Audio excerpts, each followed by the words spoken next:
bonjour ou bonsoir, PSE. Alors, nous voici de retour avec l'émission Ésotérisme expérimental. Je sais, la semaine dernière, j'ai reçu du courrier.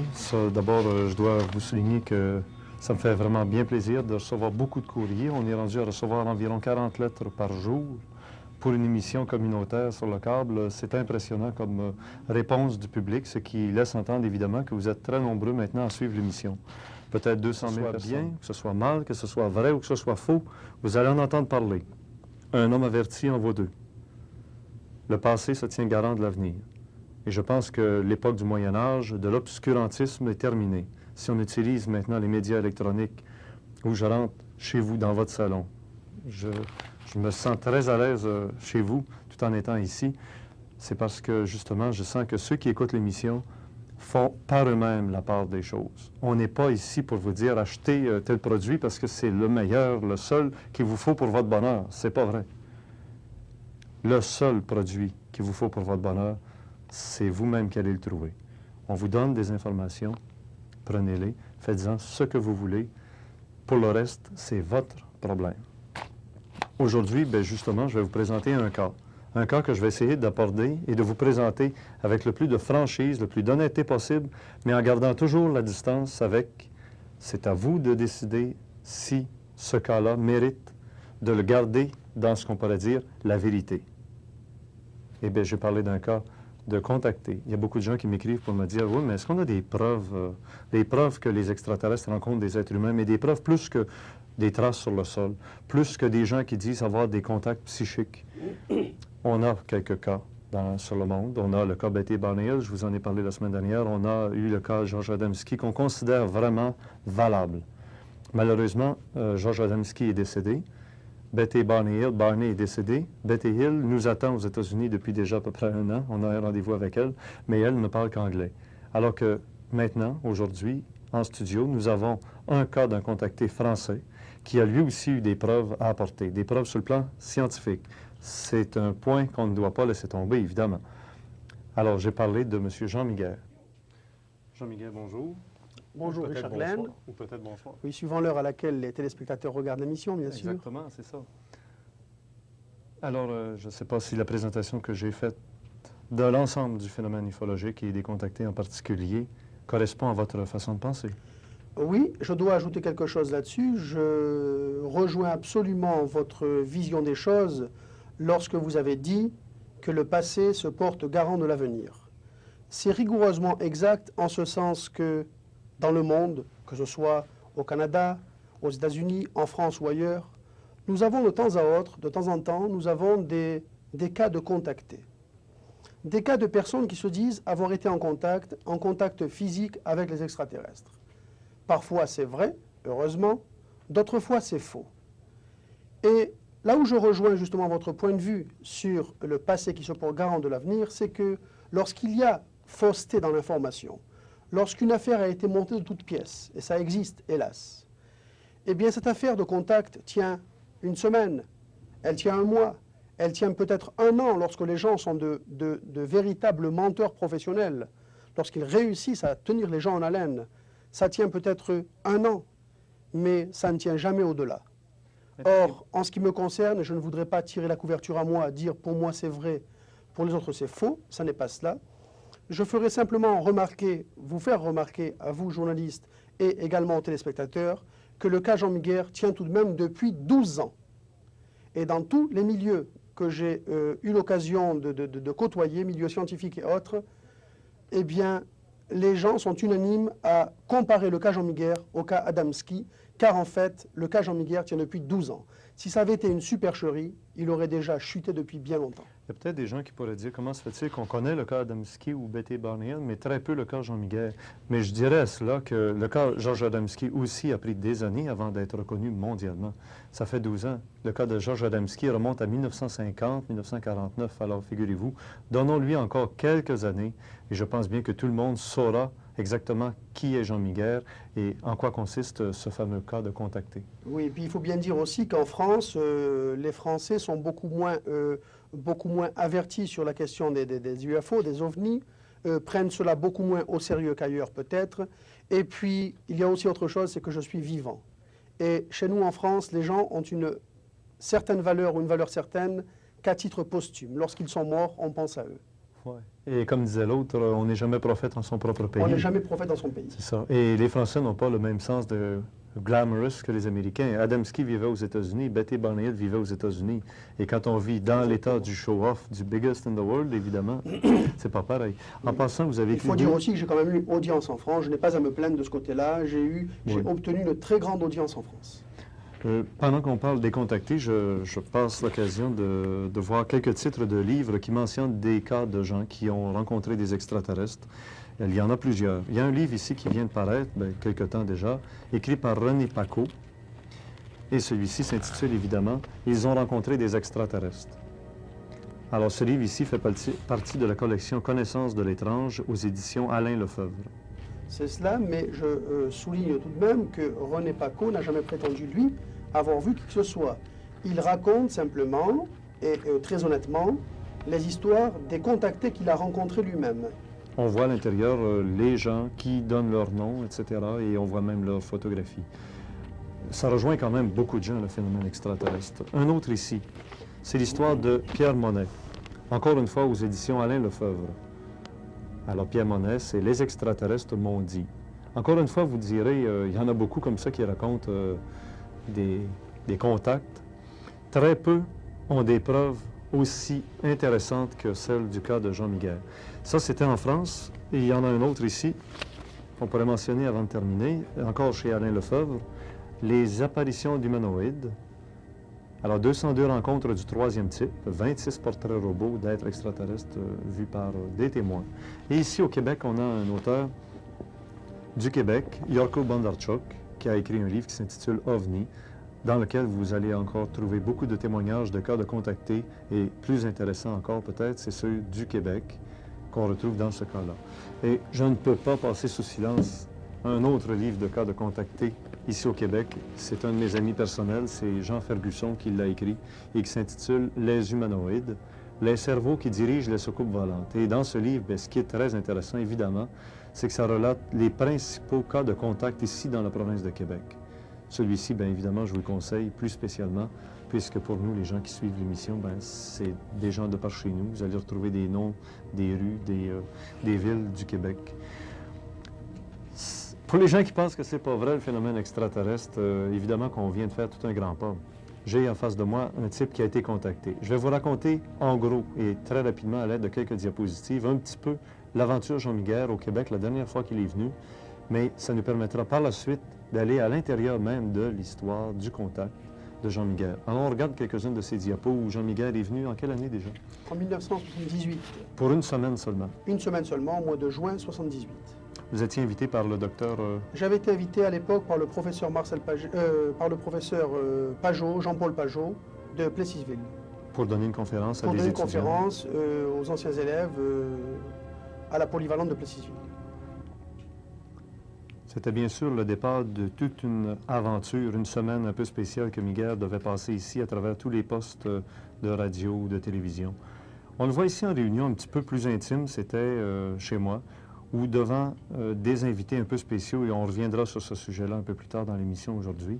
On voit Jean Miguel ici qui parle avec Marc Leduc, qui était le président de UFO Québec à l'époque, et à côté de lui, il y a un physicien qui observe un petit peu là, Alors, c'était une rencontre plus intime, mais on est allé quand même très loin dans cette forme de rencontre-là. Je pense que Jean, tu avais peur un peu qu'on fasse le truc du petit singe savant là, qui vient à la maison devant mon oncle, ma tante et puis la parenté.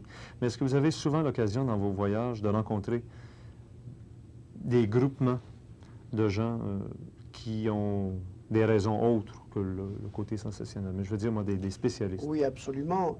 Heureusement d'ailleurs, car je ne suis pas toujours le petit singe qu'on trimballe d'un côté et de l'autre pour voir la tante, l'oncle et le cousin et la grand-mère. Heureusement pour moi. Je rencontre souvent effectivement des groupements soit privés, soit officiels, avec lesquels je passe souvent des tests scientifiques. Je rencontre également des physiciens, des astrophysiciens, des astronomes, des ingénieurs, etc.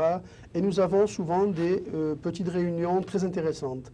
Évidemment, ces réunions se font un peu en circuit fermé, heureusement, car là, on peut débattre de plus grandes choses que l'on ne peut le faire en public. Dans quel domaine? C'est intriguant, là, ce que vous dites, là.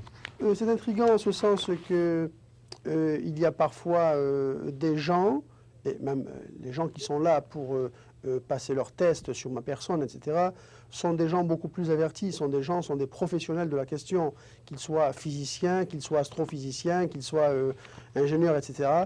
C'est sur des données scientifiques bien spécifiques.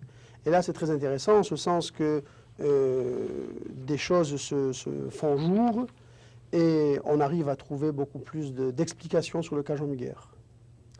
Dans l'ensemble, est-ce que les scientifiques semblent acquiescer à votre cas? Dire c'est vrai? Eh bien, je dois dire, et là, on rejoindra mon second ouvrage, je dois dire que j'ai passé tout de même maintenant beaucoup de tests scientifiques, tant en Europe qu'en Amérique, aux États-Unis aussi également. J'ai passé pas mal de tests maintenant, et les tests les plus évidents ont été faits, tels que la radiesthésie électronique, tels que l'hypnose, tels que le détecteur de mensonges, etc. Tout a été fait sur ma personne. Et il y a maintenant, à l'heure actuelle, très peu de scientifiques, à moins qu'ils ne soient complètement bornés, qui ne veuillent pas se rendre à l'évidence du cas Jean Muguer. Il y en a très peu. Vous savez que cette rencontre où on a vu tantôt la diapositive était finalement ce fameux soir une rencontre clé pour vous, puisque c'était la clé pour rentrer aux États-Unis dans le réseau avec Andrea Puaric. Exactement. Il y avait des gens dans le salon qui étaient là pour vous poser une ou deux questions seulement dans leur spécialité.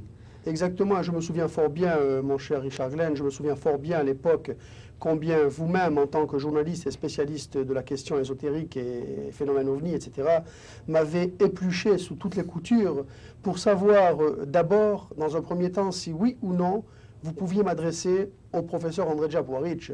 Et je me souviens que j'ai dû répondre à certains critères pour qu'enfin vous décidiez, vous ainsi que vos amis qui étaient venus là pour me tester, à savoir si vous deviez, oui ou non, me transporter chez le professeur Andrea Puaric. Car en fin de compte, votre retour était prévu pour la France plutôt que les États. Exactement.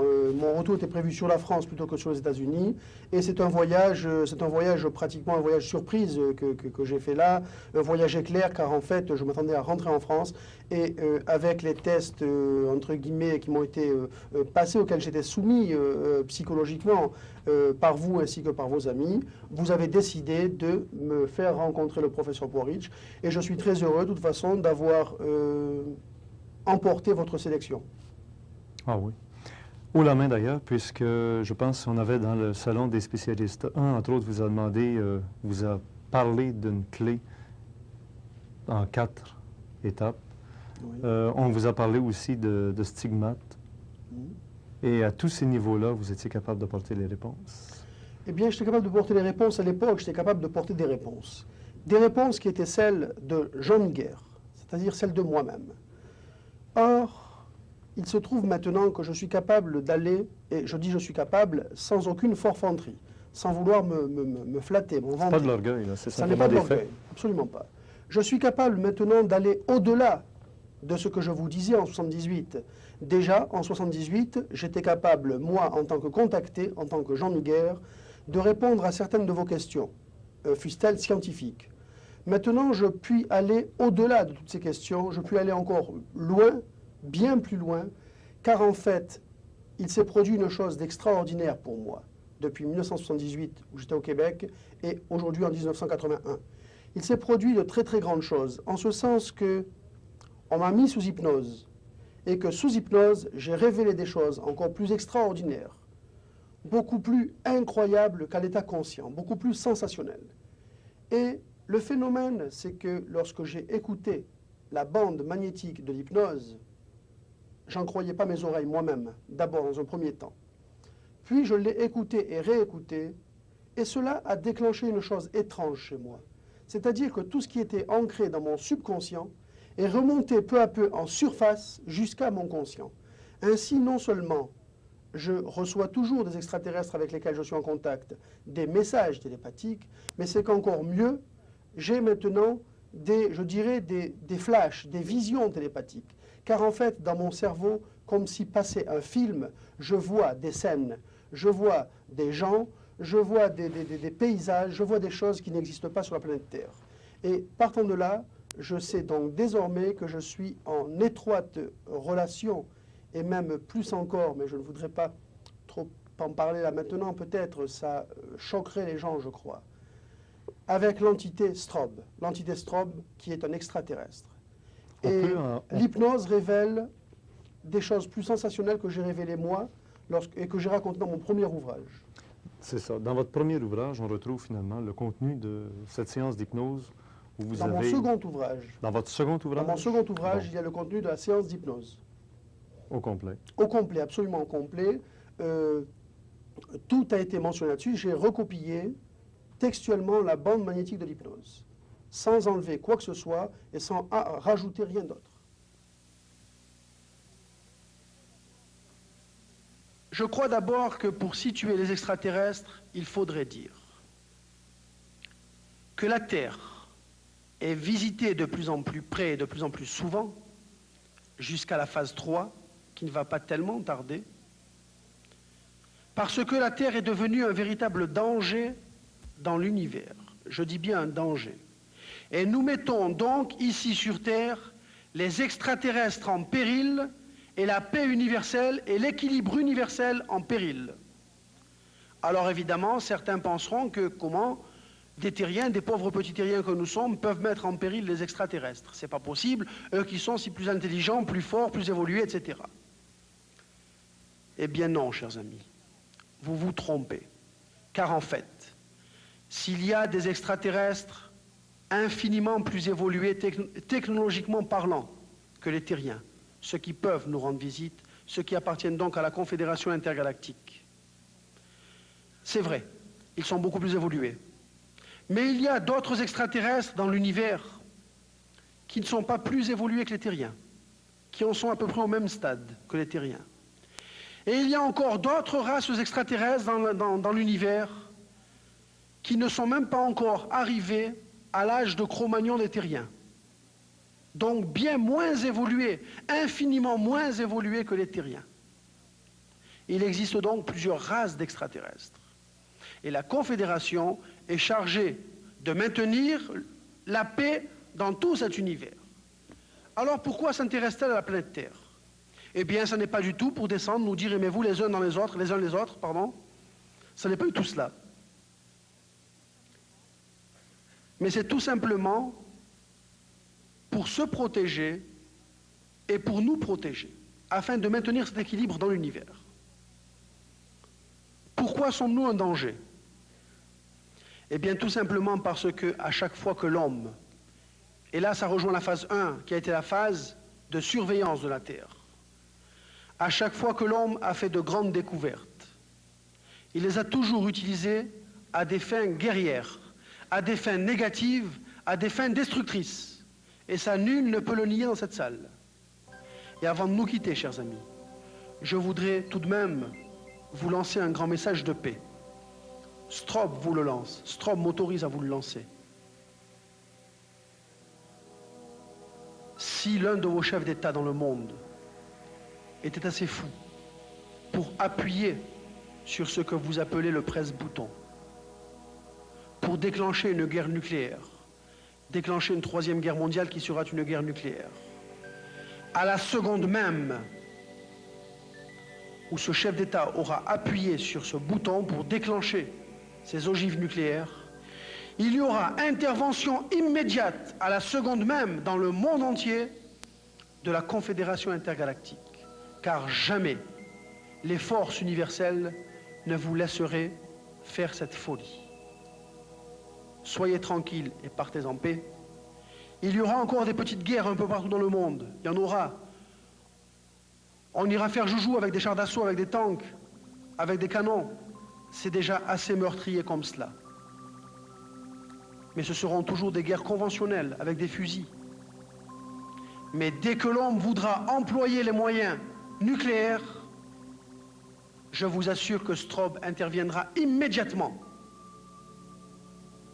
Croyez bien que la planète Terre, non seulement est sous bonne surveillance, mais que, par ailleurs, les leviers de commande, les leviers principaux, les leviers de commande de la planète Terre, sont de moins en moins aux mains des terriens.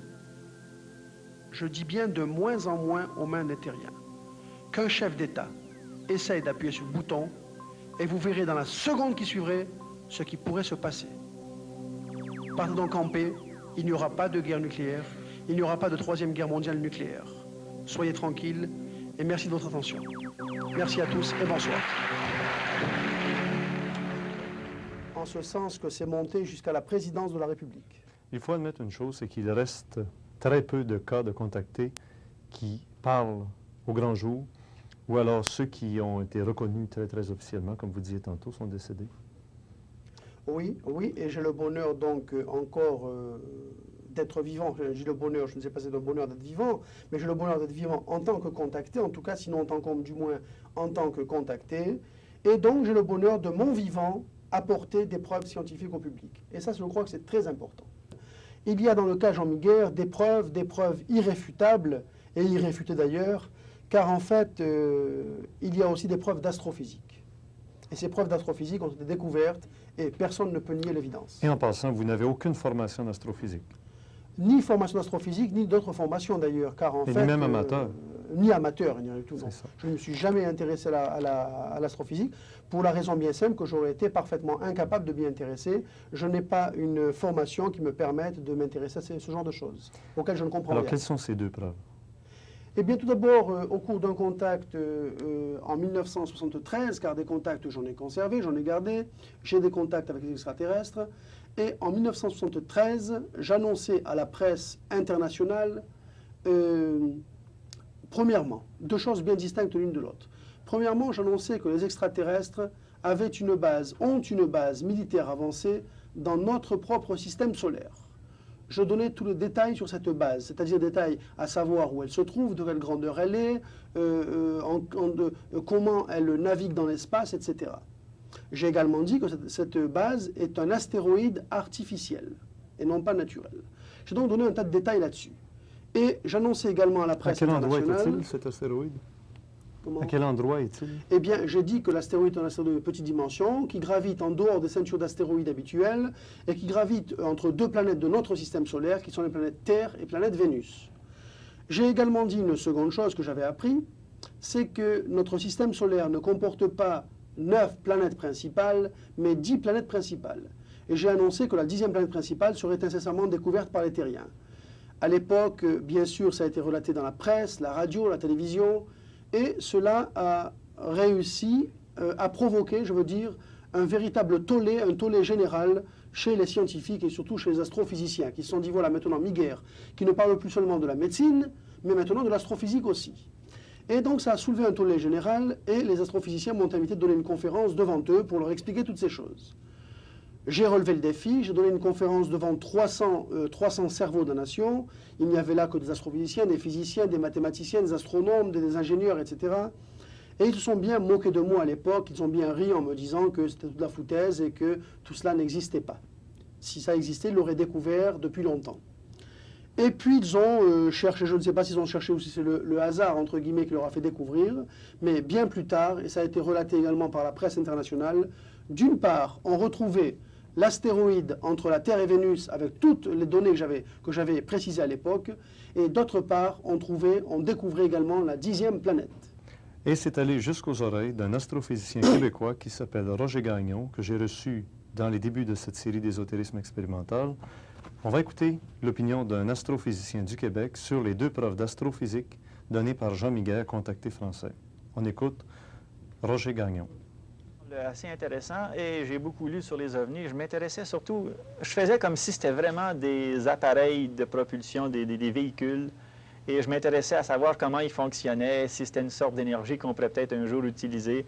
Ça semblait être magnétique, parce que partout où ils avaient atterri, les rails des chemins de fer étaient magnétisés, les poignées de porte étaient magnétisées. Puis, d'ailleurs, j'ai demandé au Dr Hynek, quand il est venu à Terre des Hommes, supposons que c'est vrai que c'est des véhicules, c'est quoi leur mode de propulsion? Et il a refusé ma question. Il a dit, même là, si supposons que c'est des extraterrestres, qu'ils ont un véhicule quelconque, on ne sait pas comment ils se déplacent. Il disait en anglais, they put maybe as much mind stuff in their ils mettent autant de matériel pensé, mind stuff, qu'il disait, qu'on met des transistors dans nos calculatrices. Alors, s'ils sont quelques milliers d'années en avance sur nous, eh bien, où en sera notre science dans quelques milliers d'années? On ne sait pas. Je fais le calcul. S'ils sont 1% en avance sur nous, comparé aux millions d'années où la vie est apparue sur la Terre, 1% d'un million d'années, ils sont 10 000 ans en avance sur nous.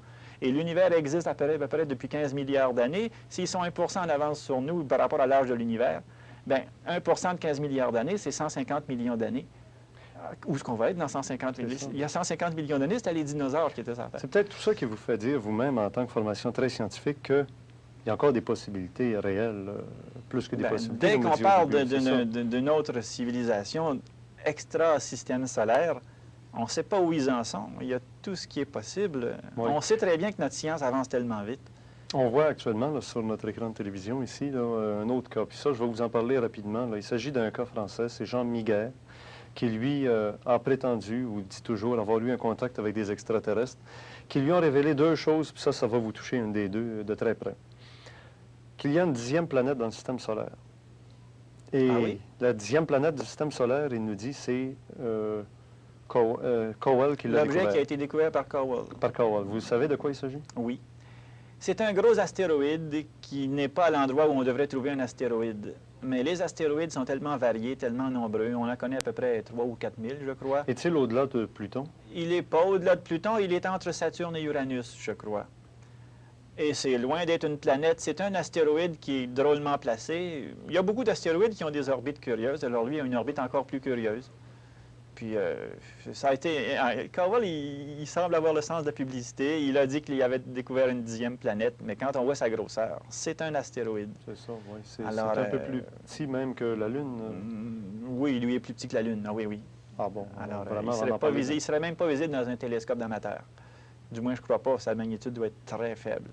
C'est ça. Alors, c'est pas par le fait que quelqu'un dit qu'il a vu une 10e planète ou qu'il s'est fait dire par un extraterrestre qu'il y avait une 10e planète. Il dit, vous voyez, il y a une 10e planète. C'est pas ça.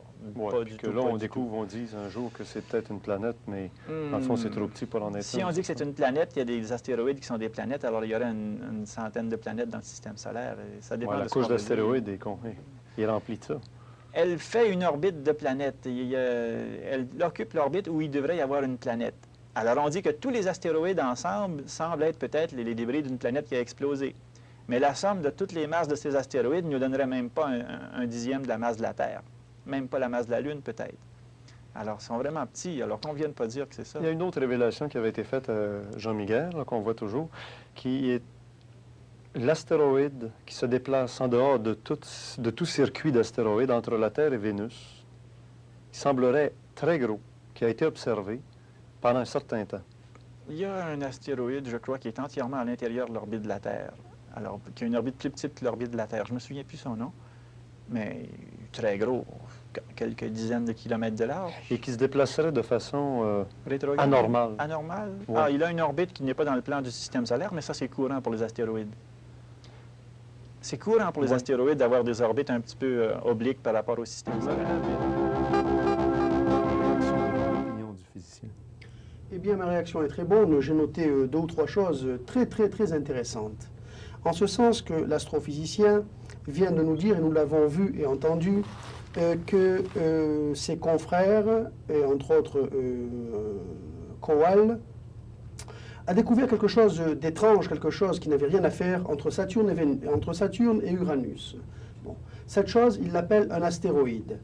Il a également reconnu que les astrophysiciens avaient découvert quelque chose entre la Terre et Vénus. Or, j'ai parlé moi-même de ces choses-là. Que je les appelle planètes ou que je les appelle astéroïdes, cela n'a pas d'importance. En fait, ce qui a de l'importance, c'est que ça a été vraiment découvert. On les appelle comme on voudra. Moi, je ne suis pas un scientifique, je ne connais pas les noms.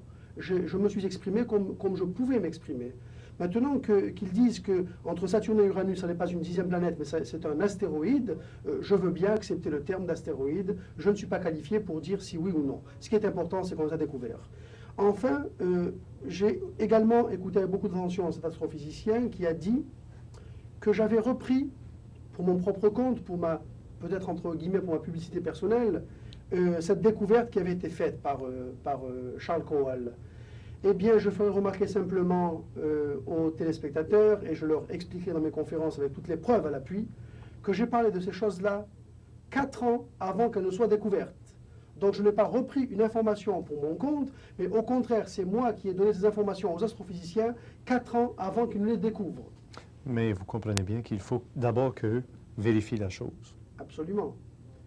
Donc on ne vient pas dire que j'ai repris ces découvertes pour ma publicité. J'en regrette infiniment, c'est moi qui l'aurais annoncé.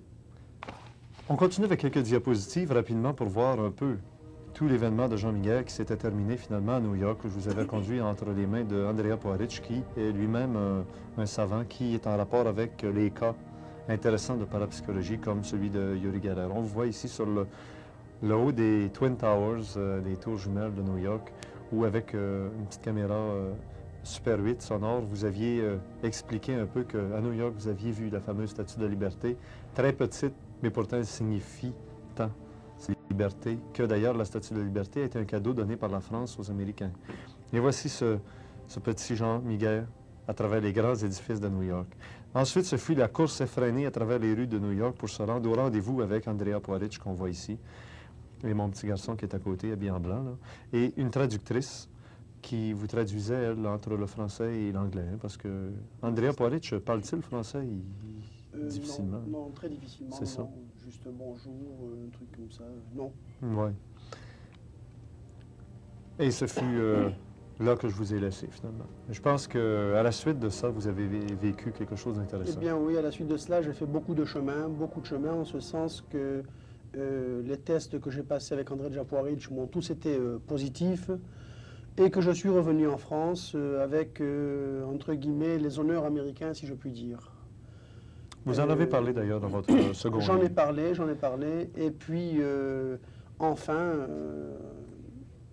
en France, les Français, du moins certains, m'ont rendu l'hommage que le contacté Jean Miguel, je dis bien pas l'homme, mais le contacté Jean Miguel méritait, car en fait, avec toutes les preuves scientifiques que j'avais apportées, et à travers tous les tests auxquels j'avais été soumis, eh bien, on devait rendre à César ce qui appartient à César et reconnaître que le cas Jean Miguel est un cas qui rentre dans l'histoire de l'ufologie. Le cas Jean Miguel. On retourne à quelques diapos pour voir que ce cas, évidemment, vous l'avez intitulé dans votre premier livre, « J'ai été le cobaye des extraterrestres » et sur la couverture du livre, on voit effectivement l'événement. Le deuxième livre que vous avez intitulé « Face aux scientifiques », puis là, je pensais que vous l'auriez intitulé « J'ai été le cobaye des extraterrestres et cobaye des scientifiques ». Oui, car en fait, après avoir été, en tant que terrien, tout à fait involontairement le cobaye des extraterrestres, je dois dire que par la suite, j'ai été tout à fait volontairement cette fois le cobaye des scientifiques. Car en fait, comme je n'avais rien à cacher et que les scientifiques m'ont demandé de me soumettre à des tests, j'ai accepté. On voyait sur la diapositive les marques laissées par cet accident lorsque l'ambulance est venue frapper un véhicule qui venait juste en face de vous. Et à ce niveau-là, est-ce que vous pourriez, ici dans le salon, nous rappeler en gros l'événement? Eh bien, ce n'est pas l'ambulance qui est allée frapper un véhicule. D'abord, mettons les choses au point, c'est le véhicule qui est venu frapper l'ambulance, ce qui est différent. Le résultat est le même, certes. Oui, parce que les deux étaient en mouvement. Voilà, c'est cela. Eh bien, l'événement, très rapidement, je le survole, car en fait, à un peu plus de... J'étais parti de Perpignan et je rejoignais Rouen, donc environ 1300 km. Et il se trouve que le 11 août 1969, je me trouvais à une trentaine de kilomètres de l'arrivée de Rouen, quoi. J'étais à peu près à une trentaine de kilomètres. Il était un peu plus de 5 heures du matin lorsque j'ai aperçu dans le ciel ce qu'il est convenu d'appeler aujourd'hui un ovni. Et après l'observation de cet ovni dans le ciel, j'ai ressenti pour la première fois de ma vie, dans mon cerveau, des mots qui littéralement s'imprimaient. Je n'ai rien entendu, j'ai simplement ressenti ces mots s'imprimer, des mots qui voulaient me dire, je mets ce terme entre guillemets, de ne pas avoir peur, de ne rien craindre, que tout ce qui allait se passer allait être fictif, que je n'allais pas souffrir. J'ai cru bien sûr que c'était mon imagination, et j'ai continué à rouler. Je roulais à 150 km/h, je ne sais pas en 1000... 80 000 à l'heure. 80 000, 90 000. 75, 80 000 à l'heure. 80 000 à l'heure, bon, je ne connais pas la traduction. Je roulais donc à 150 km/h et j'ai aperçu en face de moi un véhicule qui semblait tout à fait désorienté, qui me fonçait dessus, comme on le voit d'ailleurs sur la diapositive. Et après avoir effectué 3 manœuvres pour tenter d'éviter ce véhicule qui se jetait sur moi littéralement, alors que l'OVNI était resté au-dessus, en stagnation entre les deux véhicules, eh bien, à ce moment-là, le véhicule d'en face, comme on le voit sur la diapositive, est venu me heurter de plein front, de plein fouet, et la gendarmerie nationale a déterminé le point d'impact à plus de 300 km/h, en additionnant bien sûr la vitesse des deux véhicules. Est-ce que vous aviez vu des manifestations quelconques sur les cadrans de l'ambulance que vous conduisiez, tout ça? Oui, en fait, je l'avais déjà expliqué ici en 1978, les 3 manœuvres que j'ai effectuées, pendant ce temps, vous savez, lorsqu'on conduit rapidement, on a un coup d'œil très rapide, un réflexe rapide, plus ou moins, et j'avais pu observer que les cadrans de mon véhicule étaient absolument affolés. Aussi bien l'aiguille du compteur du tachymètre que l'aiguille de l'huile, de l'eau, etc. Toutes les aiguilles étaient affolées au tableau de bord. C'est une chose tout à fait anormale, en ce sens que mon véhicule n'avait que 3 mois d'existence, il était neuf, et il était à peine rouge. Que est apparu à mes côtés, s'est matérialisé à mes côtés, un être qui pouvait ressembler à un être humain, sinon la couleur de sa peau qui était différente de la nôtre et que je n'arrive pas à retrouver dans la gamme des couleurs terriennes connues, ses yeux qui étaient froids et obliques, ses arcades sourcilières qui m'ont semblé ressembler à de larges cicatrices, ses pommettes étaient très saillantes, très en dehors, les joues rentrées, le visage triangulaire, le front très haut. Donc l'aspect physique était quelque peu différent. Mais l'ensemble était bien une vie comme nous connaissons nous, 2 bras, 2 jambes, 2 yeux, un nez, une bouche, comme nous.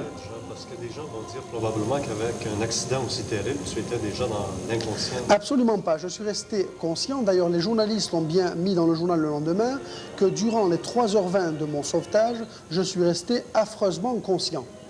Et donc cet être, j'étais donc bien conscient. Parce et cet être, avec les sauveteurs, je communiquais, je parlais avec eux, je leur disais comment me sortir de là. Enfin, eux faisaient leur travail et moi, comme je suis aussi secouriste de la protection civile et ambulancier, je donnais aussi mon avis pour me sortir de là. Et les sauveteurs sont arrivés bien après. Les sauveteurs, non, sont arrivés dans les 4-5 minutes qui ont suivi l'accident. Et ton contact? Mon contact a eu lieu tout de suite après l'accident, simultanément. Dès que mon véhicule a été immobilisé sur le bas-côté de la route, l'être est apparu tout de suite à mes côtés. Mon frère a été éjecté, l'être est apparu à mes côtés. Et il a sorti d'une sacoche qu'il portait sur son avant gauche, sur son avant droit, pardon, il a sorti de sa main gauche un petit disque blanc, très lumineux, gros comme une balle de ping-pong, qu'il m'a appuyé, et plat, comme un disque, qu'il m'a appuyé sur la nuque, et il m'a transmis cérébralement toujours par télépathie, qu'il me régénérait, qu'il me redimensionnait selon un procédé qui n'était pas encore connu sur ma planète. Alors évidemment, c'est très étrange, et lorsque j'ai voulu en parler, j'ai eu peur, car j'avais autour de moi des médecins, des infirmières, et même mon épouse, ma femme, qui est infirmière et qui est assistante en chirurgie.